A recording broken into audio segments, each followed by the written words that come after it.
Welcome to Odds.com UFC 249 breakdowns coming to you live this Saturday night, Jacksonville, Florida. And we have our best MMA cappers on the scene to find us edges and angles. And we have our first heavyweight bout of the night that we're breaking down right here. 6'2" Russian, the bull constrictor, Alexey Oleinik, opening at plus 240, now plus 250, going up against 6'4" Brazilian Fabricio Werdum, who's now minus 334 favorite. Boston, Nick, is there a move to make here? Yeah, for me it's Werdum, and it's Werdum by TKO or KO. I don't believe he'll submit Alexey because he's too slick with his, jiu-jitsu and submissions and whatnot himself. So his defensive game and that, and that aspect will be fine. But I believe this goes under one. I mean, I think 1.5 rounds. If it goes past that, will be surprising. So I like Werdum, and I like him TKO. I believe you can get that at like minus 130, minus 140. I have to double check, but that's one of my top three plays right there. That finishes off the top three plays. One of your top three plays on the card. Clint, star of the Die Hard MMA podcast. I know you're a dog hunter. You're always on the search for dogs. Does Oleinik fit the case?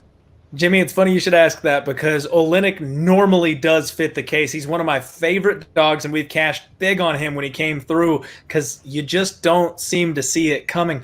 But I can't get there this time. He is a perfect underdog. You know he's going to put it all on the line every single time. He wades in with big shots, trying to rock his opponent and get on that neck. They call him the boa constrictor for a reason. His squeeze is unreal, but I just don't see it here. Remember I talked about not betting on fighters over the age of 40. Well, this is the geriatric main event. Winner of this fight gets a new hip. Both of these guys are 42 years old, and Fabricio Werdum is coming off of a 1-year layoff due to a USADA suspension. He popped hot, and this is a comeback fight. The UFC is looking to get one of their stars back on track. I don't think Alexey is going to be able to finish Werdum because he's got to be able to out-savvy him on the mat. And these guys are both such high-level jiu-jitsu guys.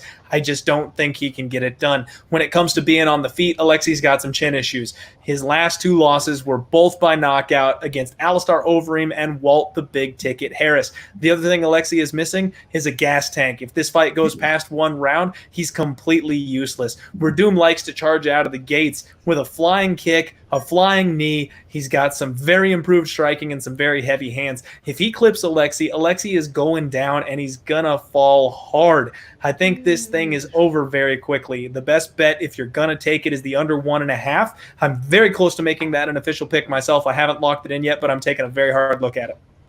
Pistol Pete, how do we make money on the first heavyweight bout of the night? Fabricio Werdum, he's coming off of a ring rust of a lengthy suspension for trenbolone.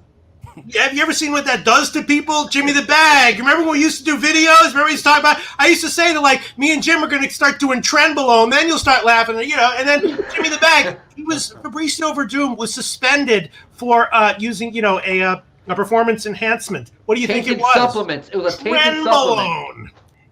That's all the Pico. A 42-year-old guy who was taking trenbolone. Now he's off it. Now he's been out of the ring for a year, and now he's a minus 300 favorite. And you're going to bet on him? Inside the by TK. Inside the distance. All right, listen. I don't know.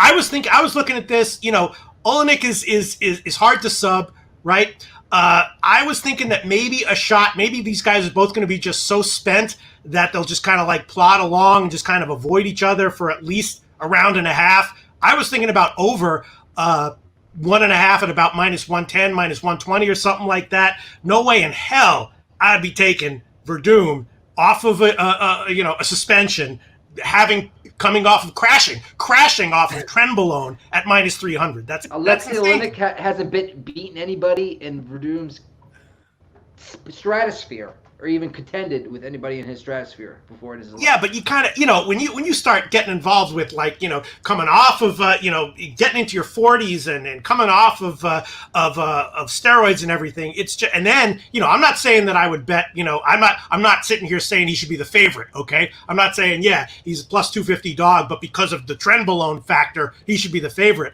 But I am saying that there's way too many unknowns here for me to want to take a favorite of minus 300. Werdum's Trembolone-induced marble nuts and back knee coming to us live on Saturday night. Most Scream TV heavyweight bout. What's your move here? I mean, Fabricio did take all the picos, so you do got to watch out for that. But you kind of got to look at the path of victory for Oleinik. It's like Mr. Clint said, he's gonna come. He comes out throwing big bolo punches. He's gonna walk forward and he's gonna try to sling whatever heat he can because he does not mind going to the ground normally. You know what I mean? Normally, he's the better person on the ground. I just think at some point in time, he's going to try to clinch up with Werdum, try to snatch an Ezekiel choke, pull guard, and if you pull guard on Werdum, you're not going to sub Werdum, and then Verdum's going to be in a good position to finish you out whatever round that is, first, second, or third. I don't see him subbing Mr. Oleinik, but maybe like, you know, ground and pounding him out, TKO, something of that nature, late first round, second round, something like that. Because anything past 2.5, for instance, Oleinik's last fights, Green win, second round sub, 438. Harris lost round 1, KO, 12 seconds. Reem lost round 1, 455. Hunt win, round 1, sub. Albini, round 1, win, sub. Blades, round 2. So my man does not go past round 2. So I'm going to go Mr. Werdum, probably second round TKO. Second round TKO for Werdum. 2 42-year-old winbacks. First heavyweight bout of this Saturday night. Follow us on Twitter at odds110. Subscribe to our YouTube page. Check us out at odds.com. Enjoy the fights on Saturday night. I got kids to feed. I got enemies. I got guys give, so they envy me. Got some friends out in Memphis like I'm Aubrey. Got some friends fought for orange like some autumn leaves.